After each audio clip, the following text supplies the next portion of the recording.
Kahnawake, and welcome to another episode of Straight Talk. I'm one of your hosts, Michael Stalk Sr., and we have... Christine Taylor. Ross Montour. Jeremiah Johnson. Welcome, everyone.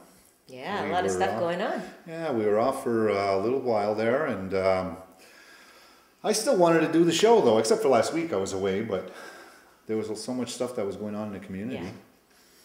Well, yeah, that's the thing. Things go on anyways. The world goes on. Sometimes there's slow periods. You mean they don't wait for us? No, They should. I asked. Could you guys hold off? Don't do anything stupid till we get back. And then we can discuss it. But most recently, there was, I guess, a situation that could have been worse. Yeah. About a home invasion in the community.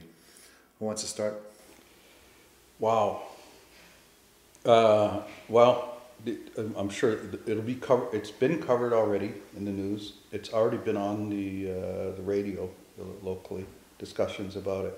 Very traumatizing experience. I think she's in her 70s. Lady has a group of guys show up, wielding guns into her house, tying her up, duct taping her up. I guess I don't know 100% if that's confirmable. Threatening her, threatening to kill her if they don't tell her, if she doesn't tell them where her goods are, where her safe is, and so on.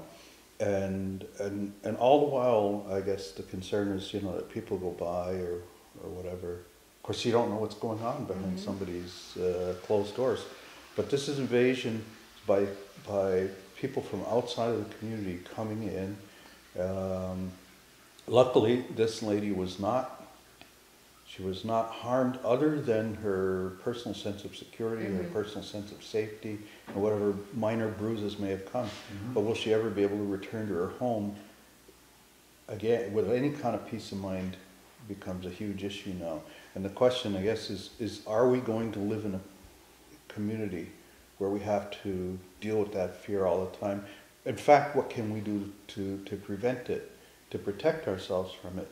I know of at least one other incident involving a juvenile where that boy was attacked and swarmed, and somebody who was a boyfriend of somebody from town was telling him to kick him in the head, kick him in the head, kick him in the head.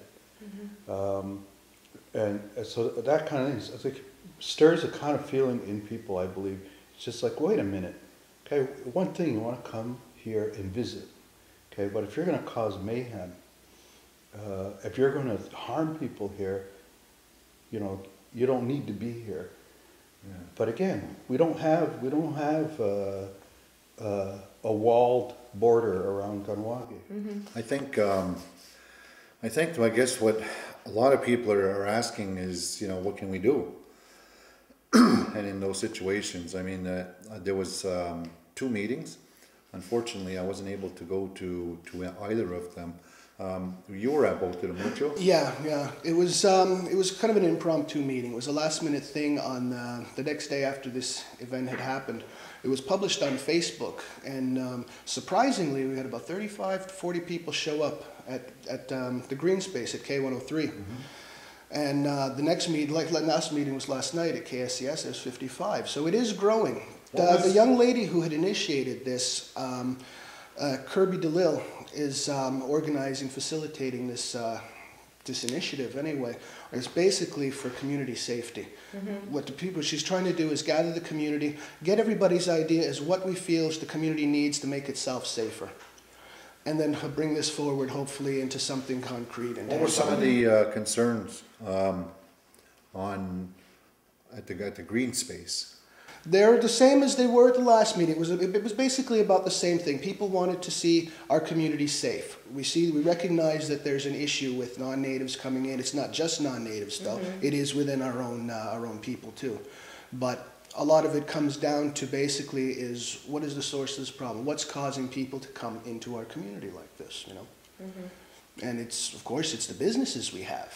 We're inviting these people, these non-natives, into our community, into our home. And like I said to somebody, I said, I consider Kahnawake our house, just like your home. Everybody in it is our family. And when we start inviting strangers in to roam around our house, we don't know who they are, what their intentions are, that's when we start getting into trouble. I think that, you know, it's unfortunate, but that, you know, a lot of people in the community have home businesses.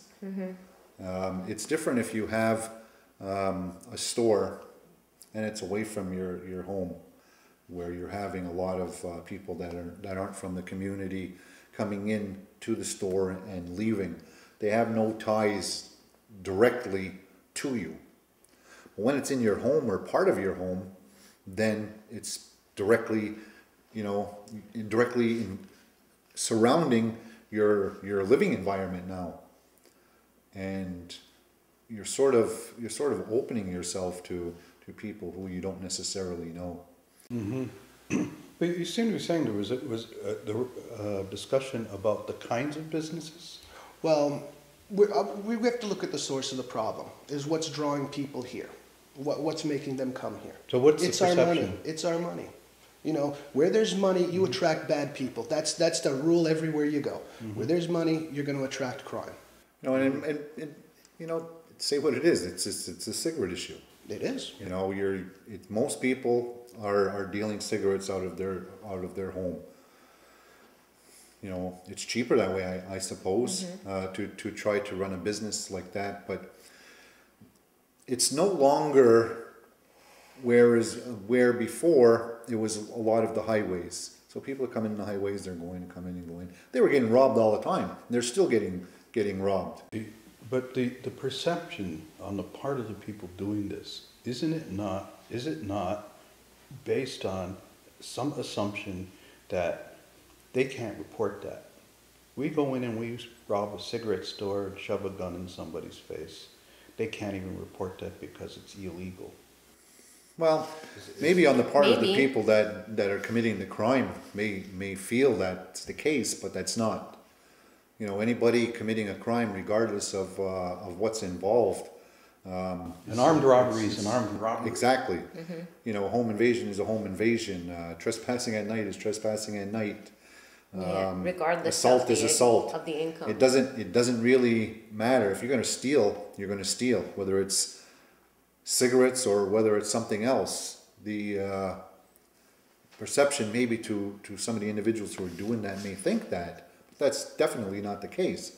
We've had hundreds of people getting arrested for theft, even our own community, our people in our own community, for stealing cigarettes.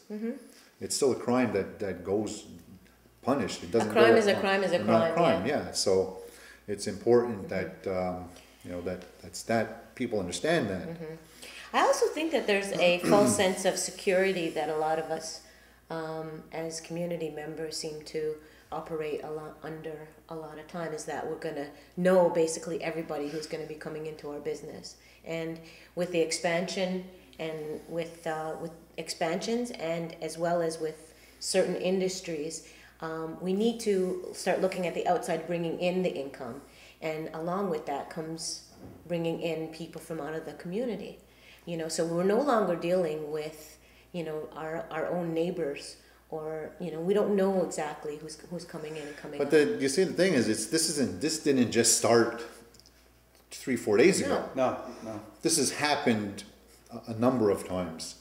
You know, a couple of days ago it was an elderly person.